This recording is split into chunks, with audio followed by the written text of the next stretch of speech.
जहां एक और मध्य प्रदेश के मुख्यमंत्री डॉक्टर मोहन यादव ने भूमाफियाओं के खिलाफ सख्ती से कानून के पालन के आदेश जारी किए हैं।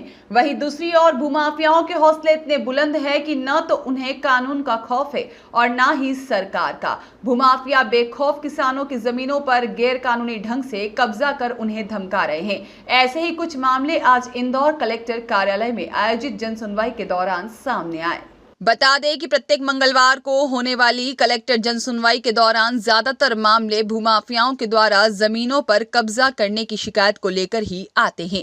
ऐसा ही एक मामला इंदौर के कनाड़िया थाना क्षेत्र में एक बुजुर्ग महिला की जमीन पर भूमाफियाओं के द्वारा कब्जा कर जान से मारने की धमकी देने का आया है। उनका नाम है भागूभाई जी, उनके पति जी थे हमारे दादाजी अजय सिंह जी। कनाडिया में हमारे नीचे 896 जिसका सर्वे नंबर है 9394 में राजेश प्रधान जो हमारे गाँव से जल्दी तरीके से नाम काट कर हमारी दादी का हमारे दादाजी का सिद्धनाथ पटेल उन्होंने अपना नाम चलाया।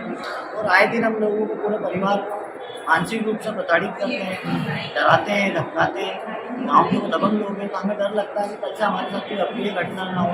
हम आगे सब चीज़ों को राजस्व निराकरण के लिए उनके पास आए थे, मिलने में आश्वासन भी दिया और उन्हें बोला भी है कि उस पर कार्रवाई करवा देंगे। मेरा नाम मनीष।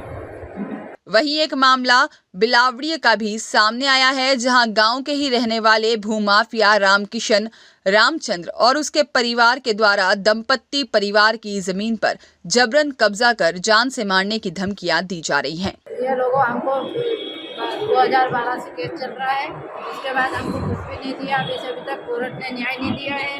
कोर्ट में हम तहसील में 2 बार चले गए, जन सुनवाई में भी, पर कोई सुनवाई नहीं हम लोगों की। लेकिन रणछोड़, रामचंद्र, रामकिशन, रामचरण, ये सब 18 बीघा जमीन है। 18 बीघा जमीन में से हमको जब से केस लड़ रहे तब से कुछ भी नहीं हुआ। अभी तक हमारा न्याय नहीं मिला है। धमकी देते, मारने की धमकी देते, जान से मारने की धमकी देते। बोले कि तुमने कुछ करा तो हम जान से मारने की धमकी देते। अब हम क्या कर सकते हैं गरीब लोग? हमारे पास कोई चारा नहीं है। आगे कोर्ट भी चले गए, फिर भी हमारी कोई बातचीत नहीं होती है। फिर भी हमको रोड पे निकलते तो माँ बेटे को किन्हीं को धमकी देते, मारते हैं। उसके अलावा हम कहीं भी जाते हैं तो हम हमारी निगरानी करते थे। कौन लोग हैं और क्या करते हैं ये छगन राम, एक रामचंद्र का लड़का, रामकिशन, गज्जू, ये तीनों चारों 5 ही हमारे मारने की धमकी देते हैं। और मेरे नाना जी की जमीन है और 18 बीघा जमीन आपके गाँव में रहता है? हमारे गाँव में रहता, हमारे गाँव में रहता। आपका नाम बताओ। मेरा नाम मथुरा भाई, कौन से गाँव से? बिहाड़िया से। दोनों ही मामले में पुलिस अधिकारी के अलावा संबंधित थानों पर शिकायत की गई है, परंतु भूमाफिया के हौसले इतने बुलंद है कि न तो उन्हें शासन प्रशासन का और न तो कानून का खौफ है। हालत यह है कि न्यायालय में मामला होने के बावजूद भी भूमाफियाओं के द्वारा जमीन पर कब्जा कर केस वापस लेने की धमकियां दी जा रही हैं, जिसकी शिकायत दंपत्ति की ओर से और बुजुर्ग महिला की ओर से इंदौर कलेक्टर सुनवाई में की गई है। वहीं पूरे मामले को गंभीरता से लेते हुए एडीएम सपना लोवंशी के द्वारा जांच की बात कही गई है। काफी कुछ मामले जमीन से संबंधित शिकायत में आ रहे हैं।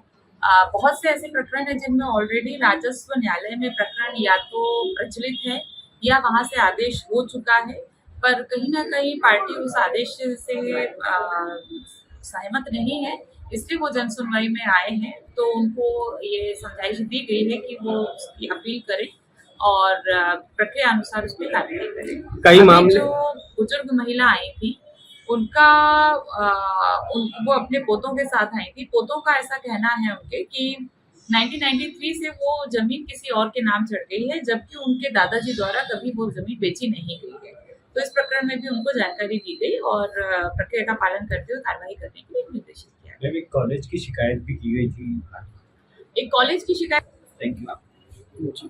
अभी कलेक्टर महोदय के आदेश है कि उनके लाइसेंस कॉलोनी वालों के भूमाफियाओं के रद्द भी किए जा रहे हैं। इसी तारतम्य में लेकर कई आदिवासियों की जमीनों पर धड़ल्ले से कॉलोनियां काटी जा रही हैं। कॉलोनी सेल द्वारा इसकी जांच की जा रही है और विधिवत जो नियमानुसार प्रक्रिया है वो उसका पालन किया जा रहा है। ब्यूरो रिपोर्ट, सत्याग्रह न्यूज, मध्य प्रदेश।